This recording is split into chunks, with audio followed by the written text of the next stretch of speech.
Hello everybody, and welcome back to another adventure of Reading with Grandma. Today we're going to finish off the series of the two little kittens, Bitsy and Sylvester. This one is called Two Little Kittens Spend a Rainy Day at Home. The two little kittens were snug in their home. It had been raining hard all day. The kittens played together for a while, but soon became restless and started mewing to their mother how they could wish they could go outside and play. Mother Cat gathered the kittens in her lap and said, "It is too wet for you to play outside. You two need something to keep you busy while you're stuck inside. Why don't you get your coloring book and crayons out for a while?" The kittens mewed that they didn't want to color. They just wanted to play outside. Father Cat said, "Why don't you come over here and I'll tell you a story?" The kittens quickly ran over to their father, eager to hear a story.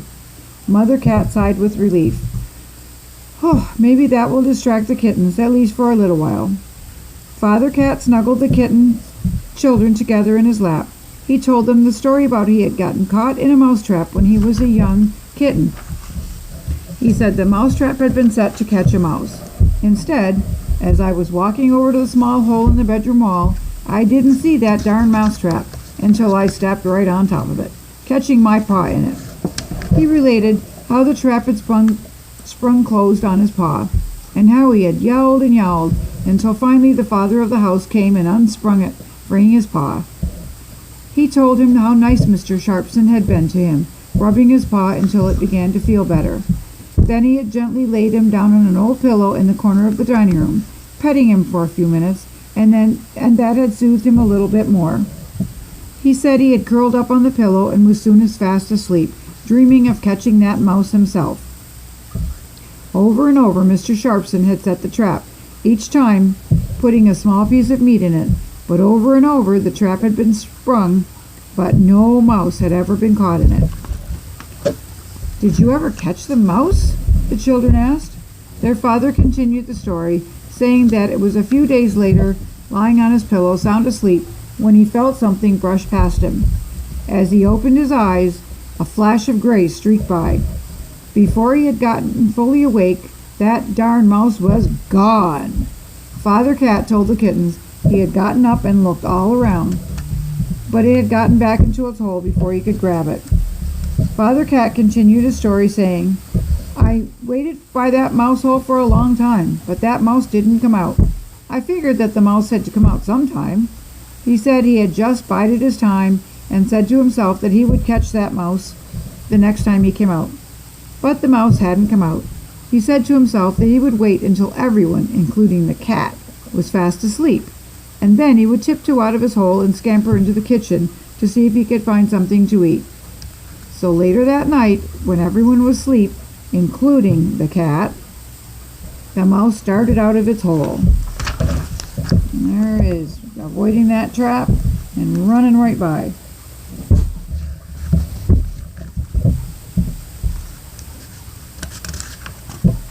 And there's a kitty cat dreaming of catching that mouse. Dreaming of that mouse racing by. Moving very fast, yet being oh so careful, the mouse started out of its hole. He had scrunched down, slinking along the edge of each room, and he had scampered along quickly until he made it out into the kitchen without waking anybody, including the cat. Once out there, he hopped up from the chair to the table and back to the cupboard shelf. The mouse smelled food. Someone had left a small plate on the counter, and it had a few crumbs on it. He plopped down next to the plate and began nibbling away at those crumbs, but they were soon gone. The mouse sniffed around, hoping to find something else to eat, but there wasn't any more food anywhere. Just as he was getting ready to jump off the cupboard counter, it smelled the cat. The cat had woke up, and forgetting all about that darn mouse, decided he would check out in the kitchen to see if there was something left from dinner. The mouse had sat very still, hoping the cat wouldn't notice him, but the cat had smelled the mouse. As he looked around the room, he spied the mouse, sitting oh so still on the cupboard shelf. He had jumped up on one of the chairs and from there to the table and was about to jump across to the counter and pounce on the mouse. But before you could count to 2, the mouse had leaped down from the cupboard shelf and, streaking into the bedroom, had made it back to his hole before the cat could catch it. Father Cat told the kittens that he had been very mad at himself for not catching the mouse in the first place, and he had again figured that out, that he would have to be very patient and wait for another chance to grab him. But that darn mouse had stayed in the hole in the wall. Father Cat had waited and waited again, but the mouse hadn't come out. He had missed another chance, and he had failed to catch that darn mouse. Father Cat said that even though he had failed to catch the mouse, he still hoped to be able to get it before too long.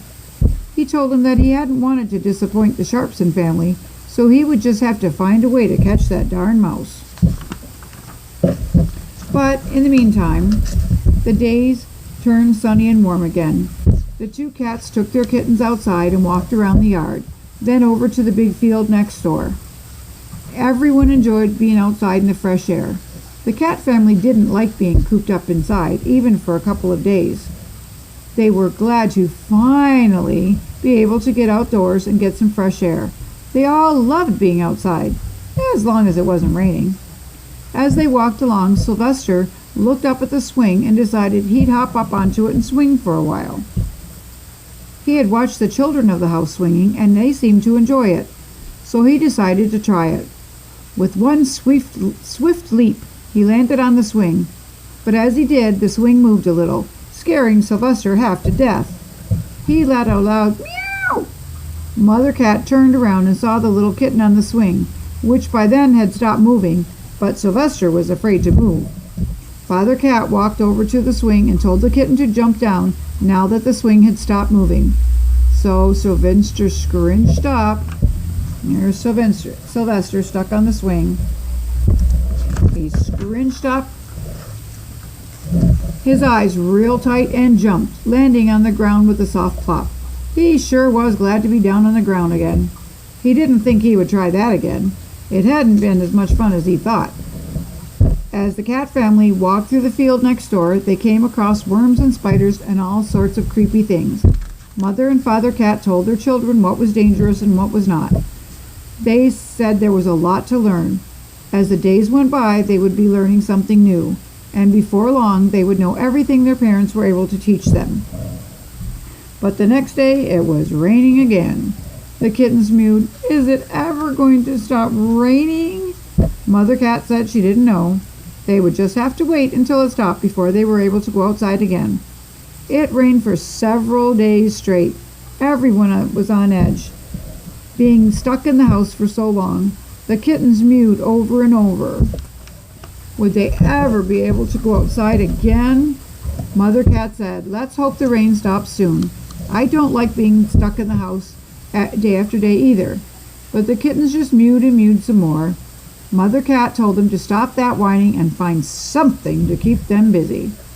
Then Mother Cat had an idea.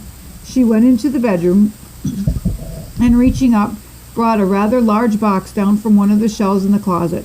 Opening it up, she called to the kittens for them to come into the bedroom. She wanted to show them something.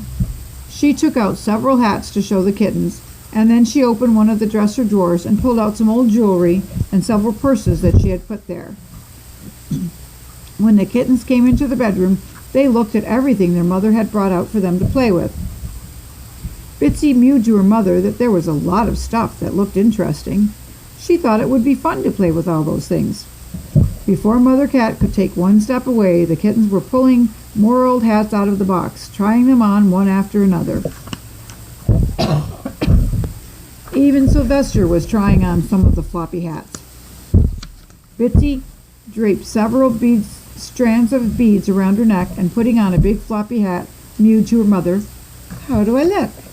Mother Cat said, "Bitsy, you look all grown up with all that jewelry around your neck and that big floppy hat perched on your head." The little kittens pranced back and forth, preening in front of the large mirror that stood in the corner of the bedroom, one that Mrs. Sharpson used to make sure everything was on properly and she was all put together.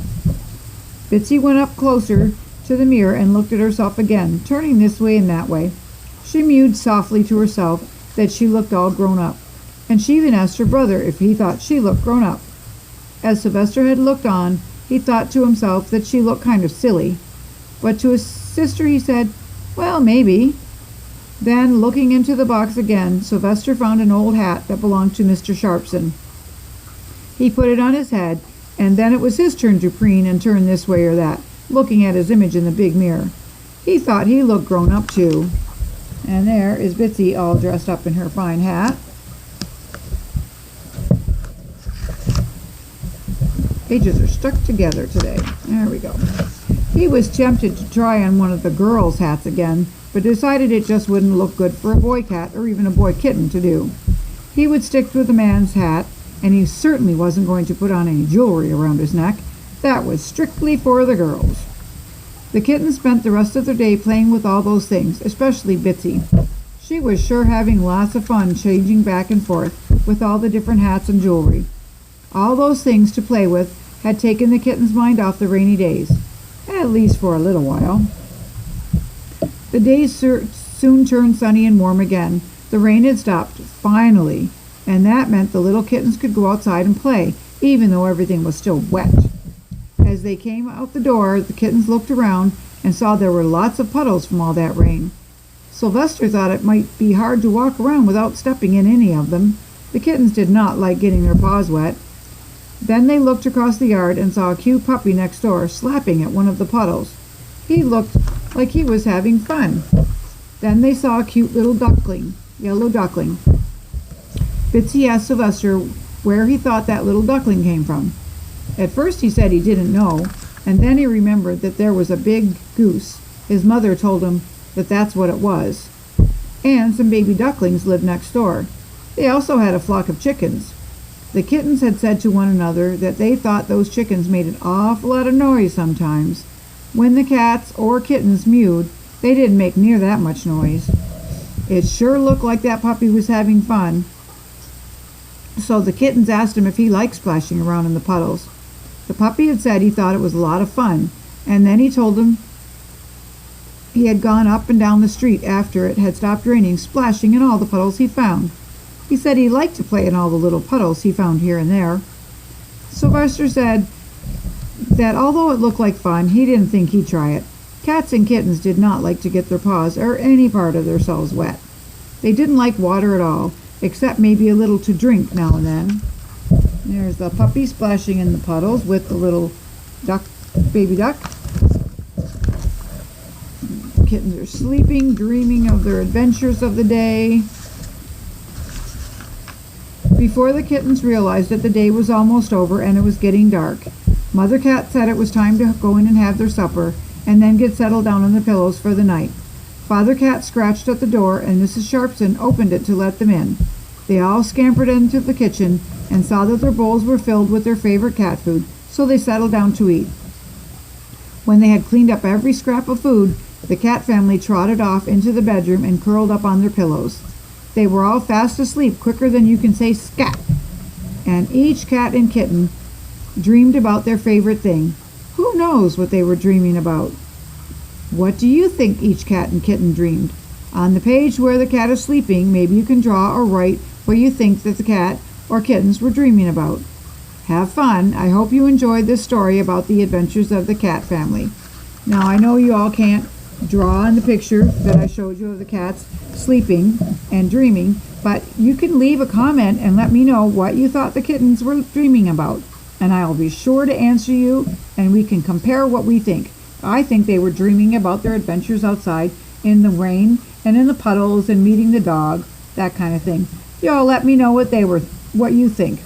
All right, be sure to like and subscribe, hit the bell, and have a great super adventure to stay. Bye now.